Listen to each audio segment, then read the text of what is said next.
Assalamualaikum warahmatullahi wabarakatuh.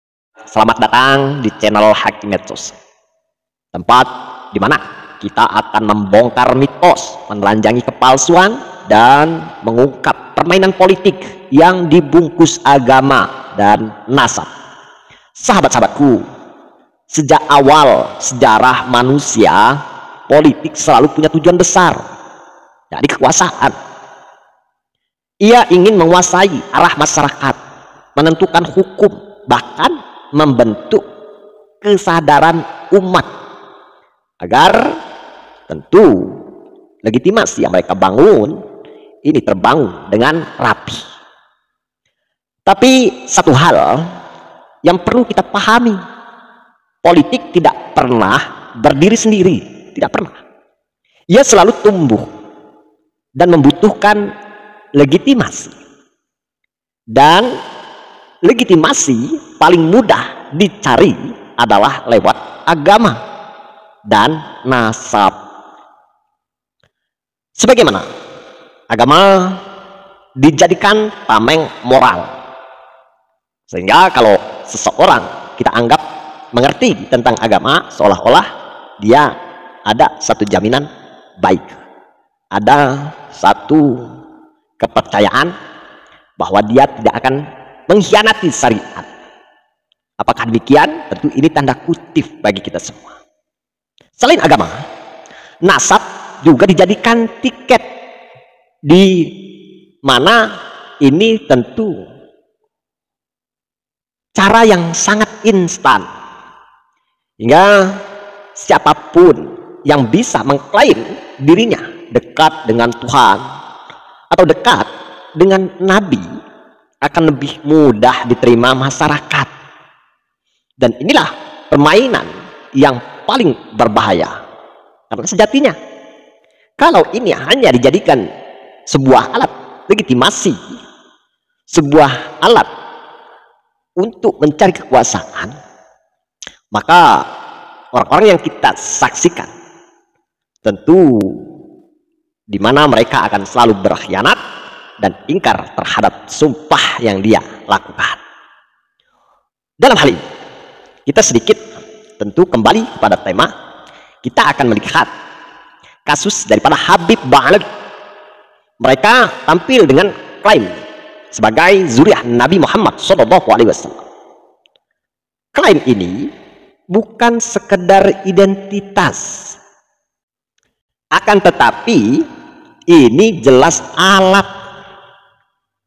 Kalau identitas, tentu yang kita rasakan saat ini, terlebih ketika identitas itu kita verifikasi, ternyata banyak sekali kejanggalan-kejanggalan, mereka tentu akan sadar, mereka akan koreksi. Ya, setidak-tidaknya provokasi-provokasi mereka akan turun secara ritme, akan lebih tentu mengkoreksi kembali, atau bahkan mereka merevisi tentang pernyataan-pernyataan mereka terdahulu, di mana amat sangat percaya diri mengaku daripada keturunan Nabi Shallallahu Alaihi Wasallam. Tapi ketika identitas itu kita pertanyakan, mereka bingung cari bukti. Nah, inilah artinya ada sesuatu di balik identitas tersebut. Dia ini sebagai alat, sehingga alat ini kalau kita percaya tanpa harus verifikasi, tanpa harus kita kaji dan teliti, maka ini amat sangat berbahaya. Terlebih mereka punya tujuan besar di balik legitimasi yang mereka ciptakan. Dengan itu mereka meminta penghormatan, bahkan tak segan-segan agar mereka tentu amat sangat dihormati dan tidak tersaing. Tak segan-segan mereka menghina, merendahkan daripada kiai-kiai Nusantara, ustadz-ustadz pribumi.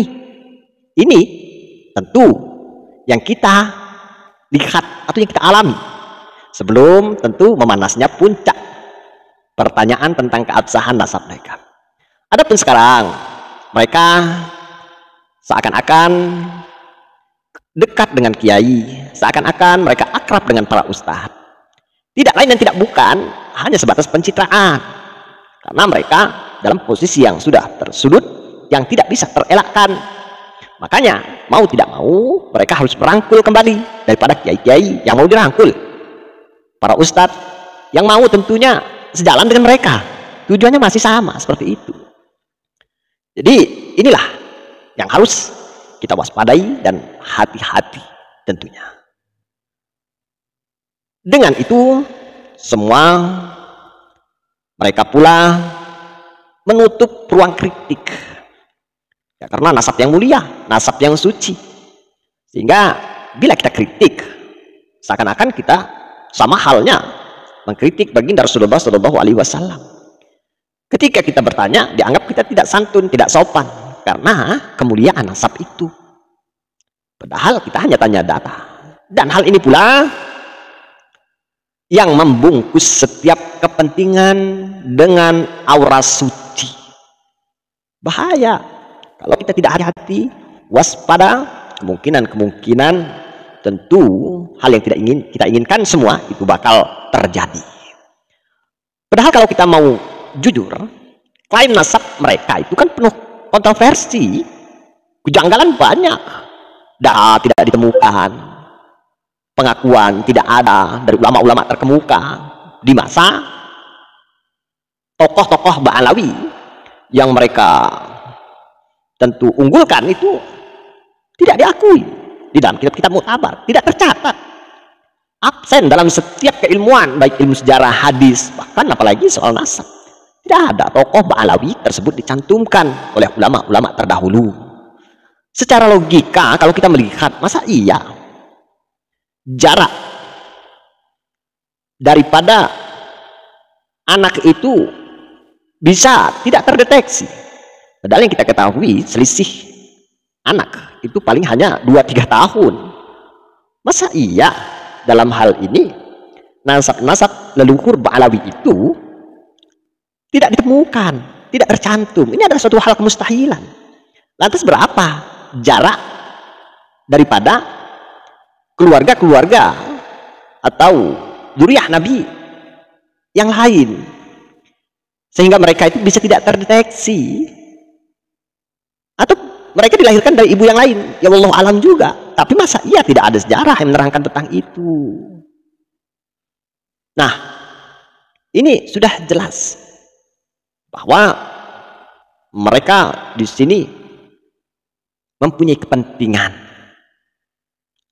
Jadi banyak selain pada ilmu-ilmu sejarah, kitab-kitab klasik tidak mengenal tokoh yang mereka sebut, tapi mengapa tetap dipercaya atau bahkan kepada tingkat yakin? Jawabannya tidak lain dan tidak bukan karena politik besar pandai memainkan simbol seperti itu. Sahabat-sahabatku, perlu kita ketahui bahwa kita berbicara bukan hanya narasi dan asumsi, tapi kita punya data agar kita tidak salah menempatkan, memungsikan keilmuan yang ada. Sebagaimana para ulama klasik sudah lama memperingatkan soal kelicikan politik seperti ini. Imam Al-Mawardi dalam Al-Ahkam As-Sultaniyah menjelaskan bahwa penguasa sering menggunakan agama untuk memperkuat kekuasaan. Karena sekali lagi, kalau para pimpinan itu tahu tentang agama, paham tentang agama, tingkat kepercayaan seakan-akan mereka tidak berkhianat, seakan-akan mereka tidak akan mungkin melawan syariat, itu rating yang ada pada masyarakat itu lebih tinggi daripada orang yang tidak mengerti tentang keagamaan. Bahaya. Tetapi sekali lagi, perpolitikan itu belum tentu. Makanya ulama-ulama itu memberikan rambu-rambu pada kita, di mana beliau menulis al-imamatu waddi'at li khilafatin nubuwati li khirasatid dini wa siyasatid dunya. Sebagaimana kurang lebih artinya, kepemimpinan politik itu diletakkan untuk menggantikan kenabian, menjaga agama sekaligus mengatur dunia, sebagaimana baginda Rasulullah SAW yang telah memberikan tauladan contoh bagaimana menata, bagaimana membina, bagaimana mengayomi. Tentu di dalam Islam yang saat itu masih berkembang, kendati pun tidak atas unsur kenegaraan, tetapi jelas bahwa Rasul itu kedudukannya ialah sama dengan umaro, artinya pimpinan muslim, sehingga beliau paham meletakkan hukum, memberikan satu kebijakan, memberikan aturan. Oleh karena itu, ketika seolah-olah mereka itu paham tentang tauladan yang ada pada baginda Rasulullah SAW, maka kita saat ini percaya begitu saja tanpa melihat daripada sisi yang lain, sehingga tidak ada kepastian sebetulnya. Kendati pun mereka paham, belum tentu dalam segi eksekusi. Teori bisa saja mumpuni, cuman praktek bisa saja nol. Nah, ulama itu sudah berpaham, sudah tentunya memberikan penjelasan. Makanya di sini kenyataan banyak pemimpin justru hanya memakai agama sebagai tameng. Kejadiannya kan seperti itu memang. Sementara kepentingan dunia jadi tujuan utama, bukan akhiratnya. Sehingga berlomba-lomba dalam finansial, kenaikan gaji dan sebagainya. Tanda kutip, apabila mereka yang melegitimasi nasab ini dijadikan pimpinan, apakah yakin bisa menjalankan bagaimana perputaran, bagaimana aturan yang mencakup seluruh wilayah yang ada di Indonesia atau di Nusantara? Belum tentu. Jangan hanya kepentingan kelompok atau bahkan keluarga mereka atau yang sependapat dengan mereka. Artinya kepicikan, kelicikan, ketidakadilan itu bisa saja terjadi. Sekali lagi, ini adalah tujuan, hanya tujuan politik, ya, bawa-bawa nasab dan sebagainya. Jelas pesan daripada ulama-ulama itu jelas, itu sudah terbukti. Sebagaimana pula yang disampaikan oleh Ibnu Khaldun dalam kitab Muqaddimah, lebih tajam lagi.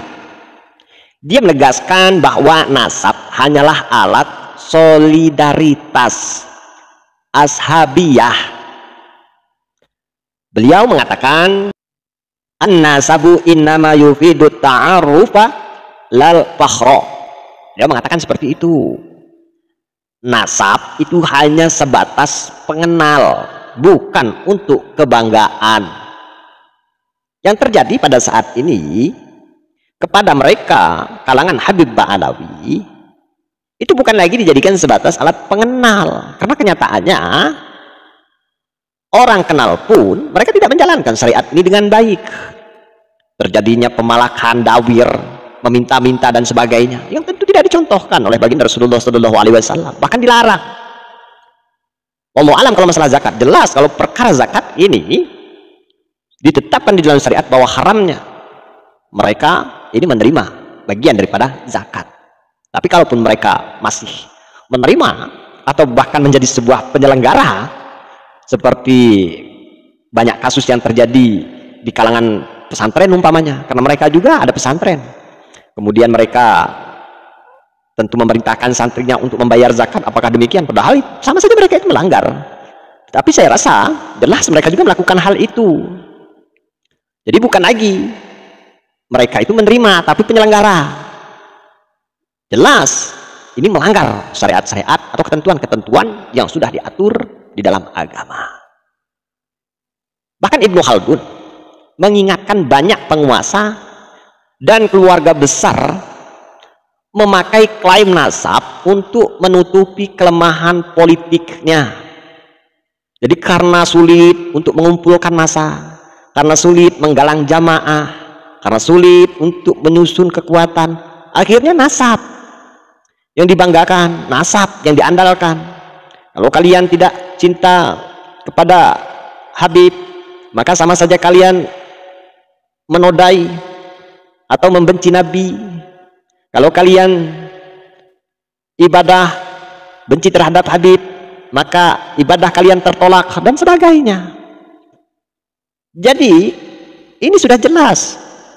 Banyak tentu jejak digital yang kita ketahui, yang kita dapati di media sosial, bagaimana mereka menjadikan nasab ini sebagai alat dalam tentu perpolitikan. Dan bahkan mereka menyusun satu kekuatan dan ingin membentuk negara yang katanya itu sesuai dengan syariat. Tapi ya kenyataan lagi, justru mereka ini banyak pelanggaran-pelanggaran di dalam syariat. Jadi sekali lagi karena mereka lemah, tidak ada kekuatan, maka tameng nasab itulah tentu yang bisa membodohi masyarakat Nusantara agar percaya kepada mereka, agar terhipnotis. Oh, ini cucu Nabi, ini keluarga Nabi. Padahal bahasa cucu pun itu tidak pantas, mereka itu generasi keberapa.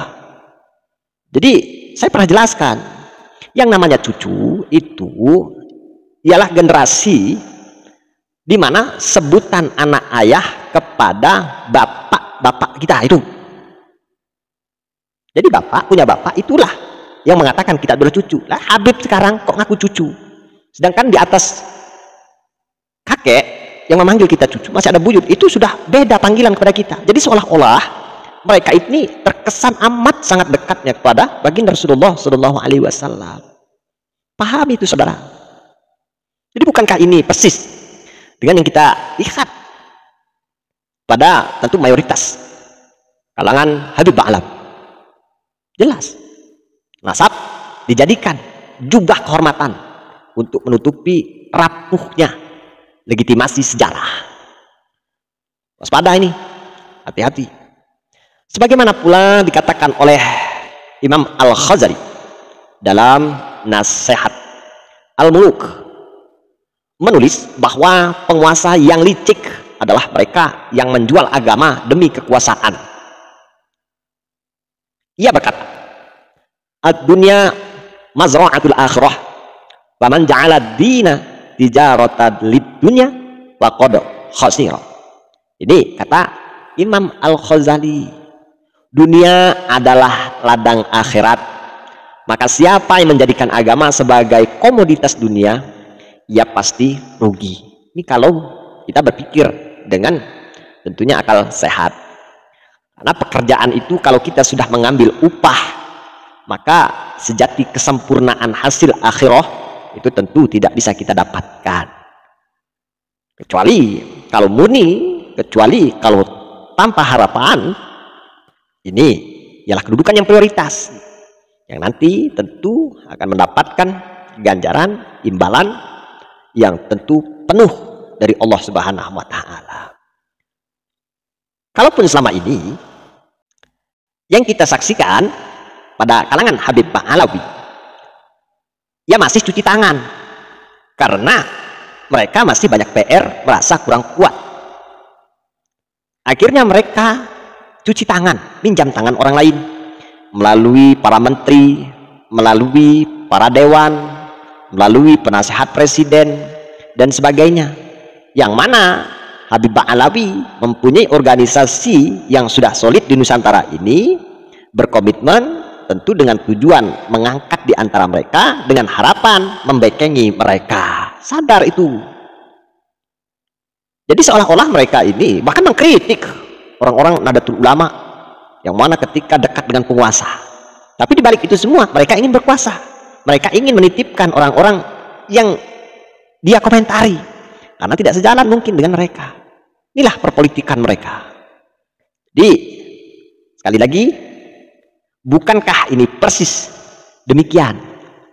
Nasab yang diklaim suci dijadikan komoditas, ditukar dengan kehormatan, kedudukan, bahkan politik massa. Makanya kadang-kadang kita melihat ada majelis-majelis pengajian di kalangan Nahdlatul Ulama, di mana kalau dulu beberapa tahun yang silam sempat yang namanya Simtuduror itu berkembang, ramai dilakukan oleh masyarakat. Ya mereka mengeluarkan statement jasa itu harus dari para keturunan Nabi, para Habib Ba'alawi, bukan tanpa imbalan, bukan tanpa ada tujuan, bukan tidak ada sesuatu. Di situ ada banyak rahasia yang terselubung. Dan ketika kita merayakan Maulud dengan membacakan Simtuduror, mereka mempunyai narasi, mereka ciptakan yang paling utama yang paling afdol, Syamsul Duror itu dibacakan oleh Habib Ba'alawi. Nah, lantas apa guna kiai-kiai, ustadz-ustadz yang ada di negeri ini? Makanya mereka itu pintarnya cuma Syamsul Duror, itu pun tidak semua. Dan dari situlah mereka berangkat, dari situlah mereka percaya diri, seolah-olah mereka sudah menguasai negeri. Ya, alhamdulillah, cuman perkembangan itu sekarang sudah surut dan masyarakat sudah banyak yang sadar dan meninggalkan Syamsul Duror karena baunya sudah tercium. Alhamdulillah, dengan adanya putra bangsa terbaik tentunya Kiai Imad ini berani menguak fakta mengenai data daripada Habib Ba'alawi. Jadi kita bukan adu domba. Kalau kalian bisa baca, kalau kalian bisa telaah, kalau kalian bisa kaji, kalau kalian bisa buktikan, silahkan tunjukkan bukti itu, tunjukkan data itu, maka kami akan bungkam, kami akan diam setelah itu terjawab. Tetapi selama hanya berkembang narasi, maka kami akan lawan. Kami akan berusaha sekuat mungkin untuk menyadarkan generasi negeri yang ada di Nusantara ini. Seperti itu. Jadi jelas para ulama ini banyak sekali mengkritik bagaimana mereka bermain politik dengan mengatasnamakan agama, dengan nasab dijadikan alat. Ibnu Taimiyah pun menegaskan dalam Minhaj as-Sunnah sekelas Ibnu Taimiyah bahwa tidak sedikit penguasa yang mengaku punya legitimasi agama. Banyak penguasa-penguasa itu seakan-akan wah dari lulusan pesantren, dari lulusan luar negeri, Timur Tengah dan sebagainya. Seakan-akan mereka orang yang bisa dipercaya, punya orang-orang kualitas, akan tetapi ketika mereka sudah ada jabatan, mereka berkhianat. Mereka lupa dengan teori sehingga tidak sesuai dengan tentu apa yang dilakukan. Jadi dengan mereka mengaku agama, pintar, mereka dipercaya publik, tapi sekali lagi tidak sesuai dengan gelar bahkan yang mereka sematkan, atau dengan keturunan mulia para Habib Ba'alawi. Banyak, jangankan mau korupsi, yang jadi maling pun ada, yang mabok pun banyak, yang nakal banyak.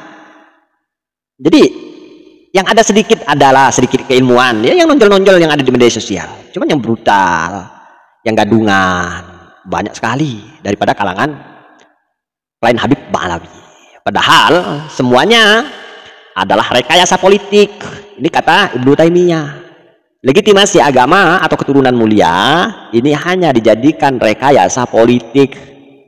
Beliau mengingatkan di mana inna aksaron nasi yatba'una sultana bidinihim au bi angsa bihim. Kebanyakan manusia mengikuti penguasa karena agama atau nasabnya, bukan karena kebenarannya. Fik, ini benar-benar terjadi. Kita percaya pada orang-orang Timur Tengah yang lulusan umpamanya fakultas ternama, karena kan kita anggap mampu mengemban amanah. Tapi ketika ada amanah itu mereka berkhianat.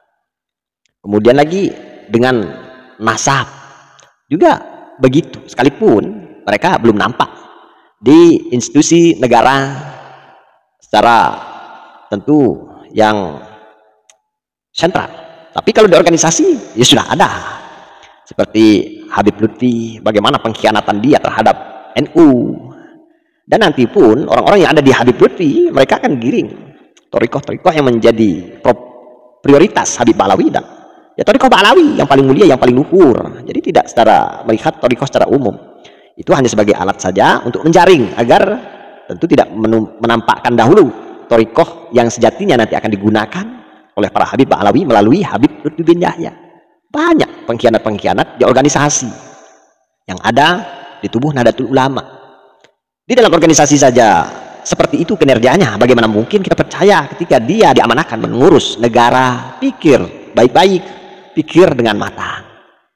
Sahabat-sahabatku, inilah yang terjadi hari ini. Habib Ba'alawi memanfaatkan nasab sebagai instrumen legitimasi sosial, bukan lagi sekedar identitas keluarga, tetapi alat untuk membungkam kritik, alat untuk menguasai pikiran umat. Mereka menjual romantisme tapi menutup fakta sejarah. Seperti itu sahabat-sahabatku.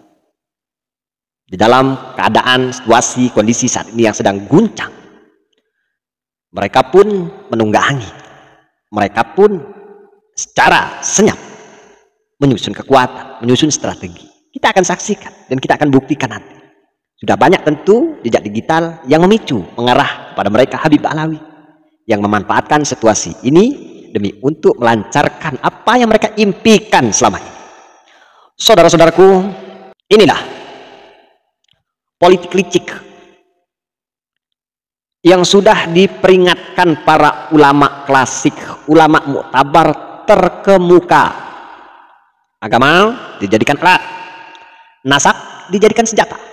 Tujuannya hanya satu, kekuasaan dan pengaruh. Pasti mengarah kepada keuntungan bagi mereka, bagi kelompok mereka, bagi keluarga mereka, bagi golongan mereka, bagi mereka yang sependapat terhadap mereka. Maka jangan heran kalau ada orang yang berani kritik langsung dicap pembenci seperti kita. Mereka pembenci zuriat Nabi, padahal yang kita kritik bukan Nabi, bukan agama, tapi permainan politik yang dibungkus nasab. Sahabat-sahabat, saatnya tentu kita sadar agama itu suci, nasab itu sekedar pengenal. Jangan sampai kita tertipu dengan topeng politik. Karena jika umat terus tunduk pada klaim semacam ini, maka kebenaran akan terus terkubur. Kita akan tersisihkan, kita akan tersingkirkan. Dan bagaimana nasib keturunan generasi-generasi kita kelak? Maka jangan biarkan kepalsuan terus berkuasa. Dalam pertemuan kali ini, maka saya menyimpulkan jelas politik adalah tujuan besar. Agama dan nasab hanyalah alat. Dibagi mereka yang punya background mengagungkan nasab dan seakan-akan mereka sok paham dalam keagamaan, berpura-pura mengerti soal agama. Kita harus waspada dan hati-hati karena ini cuma alat. Belum tentu, tidak ada jaminan bahwa mereka itu tidak akan berkhianat. Tidak ada jaminan. Mereka akan suci selamanya. Mereka itu akan maksum, terjaga dari niat mereka yang memang murni. Tidak ada. Terlebih memang sudah direncanakan untuk tentu tidak sesuai dengan rancangan niat dan narasi yang dibangun. Jadi kita tidak tahu. Bernarasi bagus belum tentu eksekusinya baik atau bagus. Karena jelas di sini para ulama klasik sudah memperingatkan bahaya kelicikan ini. Dan fenomena Habib Ba'alawi adalah contoh nyata bagaimana nasab dijadikan instrumen legitimasi bukan kebenaran sejarah. Maka pesan saya untuk kita semua, jangan pernah menyerah. Jangan pernah menyerahkan akal sehat kepada romantisme. Jangan biarkan agama dan nasab dijadikan komoditas politik. Ukurlah manusia dari ilmunya, amalnya, dan ketakwaannya, bukan dari klaim yang dibungkus simbol. Terlebih ketika diverifikasi, ketika diteliti, mereka tidak bisa menunjukkan bukti. Demikian mudah-mudahan yang saya sampaikan bermanfaat. Dari saya Hakim Medsos, salam akal sehat. Wassalamualaikum warahmatullahi wabarakatuh.